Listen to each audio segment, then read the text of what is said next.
مرحبا بالجميع. نتمنى لأول مرة كتزوروا قناة وصفات إنصاف انضموا إلينا باشتراك بالضغط على الزر الأحمر أسفل الفيديو والمرجو تفعيل الجرس ليصلكم كل جديد. نتمنى لكم فرجة ممتعة. السلام عليكم، مرحبا بكم متابعين قناة وصفات إنصاف. كنتمنى تكونوا بخير وعلى خير بصحة جيدة إن شاء الله الرحمن الرحيم.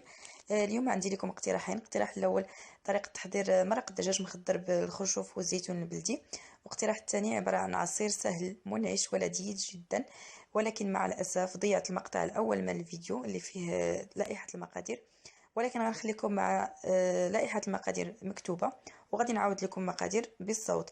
غادي نحتاجوا واحد الكميه ديال الدجاج، انا غادي نستعمل واحد 500 غرام ديال الدجاج، واحد 250 غرام ديال الخرشوف اللي غسلناه ونقيناه مزيان، 100 غرام ديال الزيتون ديال الدار بلدي حيدنا له العظم، واحد بصله متوسطه حكيتها في الحكاكه، جوج فصوص ديال الثوم محكوكين، ملحه، ابزار، سكينجبير، الخرقوم، زعفران شاره، اكيد زعفران شاره اختياري، قزبر معدنوس مربطين، معلقه صغيره ديال الزبده وزيت الزيتون.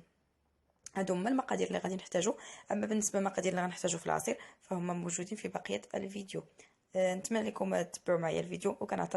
غنبداو التحضير ديال الدجاج بالخرشوف ديالنا. اول حاجه غادي نقبض داك الخرشوف نديرو في شي كاسرونه ونغطي عليه بالماء ونديرو يتسلق.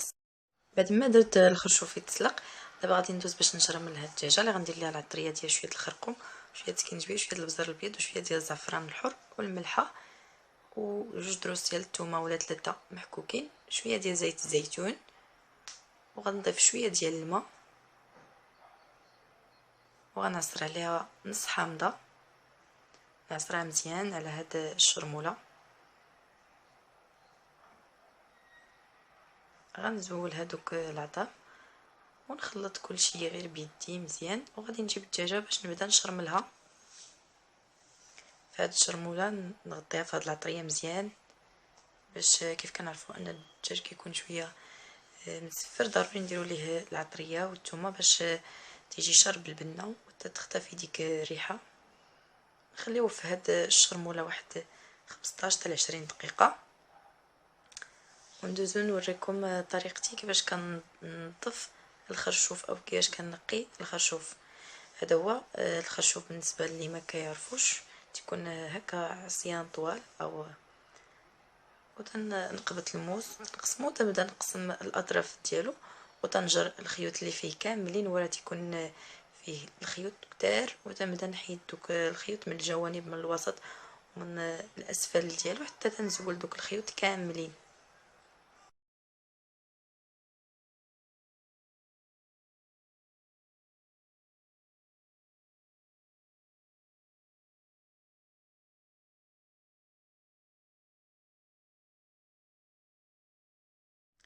ونستمر بهذا الشكل وانا كنزول هاد الخيوط ونقسم هاد الخرشوف القياس اللي بغيت. ضروري نزولوا الخيوط كلهم، وضروري نسلقوه جوج سلقات لان كيكون شويه مار،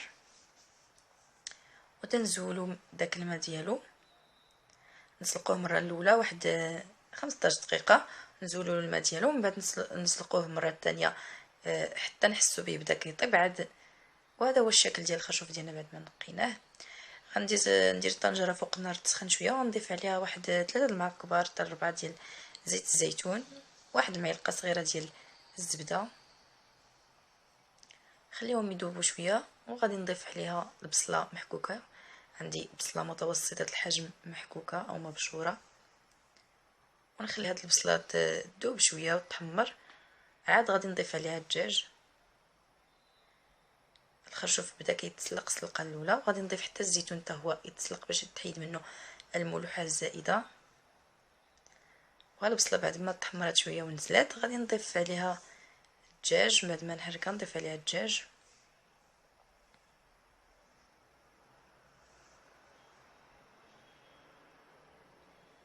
وغنضيف حتى الشرموله اللي بقات لي في الطبسيل اللي شرملت فيه الدجاج، وغنخليه يتقلى شويه عاد باش نضيف ليه المرق.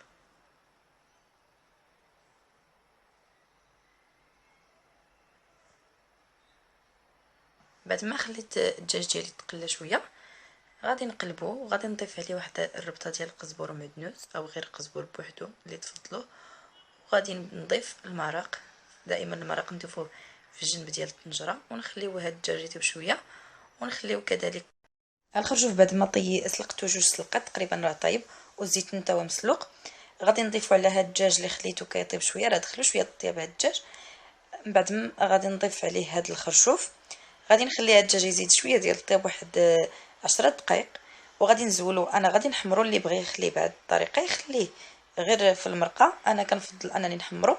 بعد ما ضفت عليه هاد الخرشوف غادي نضيف الزيتون اللي مسلوق باش نحيدو منه الملحه، وغادي نضيف دوك نص ديال الحامض مرقد، وصافي نخلي الكل يطيب وندخل الدجاجه ديالي تحمر بعد ما طيب، وغنتلاقاو. بعد ما خليت المرقه ديال الخرشوف والدجاج كطيب، غادي ندوز باش نحضر معكم واحد العصير اللي كنوجدو هنا دائما. هذا العصير صحي ومنعش في نفس الوقت. غادي نحتاجو فيه خياره متوسطه اللي غادي نقيوها، وغادي نحتاجو 3 ديال البرتقالات عفوا، و3 ديال الموزات او الموز. غادي نقي كلشي، هاد الخيار، وغنقي كذلك البرتقال، وغادي نقي حتى الموز او البنان. البرتقال كنقي بهذه الطريقه، كنزول ليه القشره الدخلانيه البيضاء باش ما يجيش لينا مره منين غادي نطحنوها مع باقي العناصر، لا بدا نزولوا هذيك القشره البيضاء بهذا الشكل. وغادي نقيو الكل كما قلت، وغادي ندوزو باش نطحنو. بعد ما قطعت هذاك الخيار طريفات صغار، دابا غادي نقطع حتى البرتقال قطع صغيره.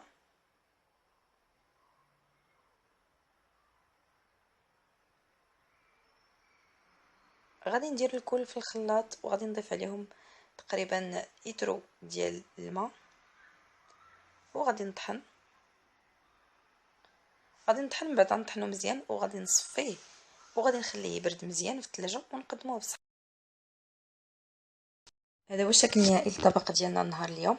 بعد ما خلينا حيت سولنا ديك الدجاجه ملي طابت، دخلتها للفران، دهنتها غير بشويه ديال الزبده حتى تحمرات، وخليت هذاك الخرشوف والزيتون مع ديك المرقه حتى تقريبا نشفات واختارت، وقدمتهم بهذا الشكل. وهذا هو العصير ديالي بعد ما صفيته. صفيته وخليته في الثلاجه برد مزيان. كيجي بهذا الشكل، كيجي منعش ولذيذ جدا. نسيت ما ذكرت في المقادير السكر، بالنسبه اللي كيبغيو يحطوا الحلاوه يزيدوا شويه السكر. انا ما كنفضلش انني ندير السكر، كنفضل انني نشرب هاد الخضر والفواكه غير بالحلاوه ديالها الطبيعيه لانها صحيه اكثر. وكنشكركم بزاف على تشجيعاتكم، كنتسنى منكم مزيد من التشجيعات. ما تنساوش ديروا جيم الفيديو، اشتراك في القناه، وبارطاجيو فيديوهاتي مع الاصدقاء ديالكم عبر مواقع التواصل الاجتماعي. هذه نصف كتحييكم، مع السلامه.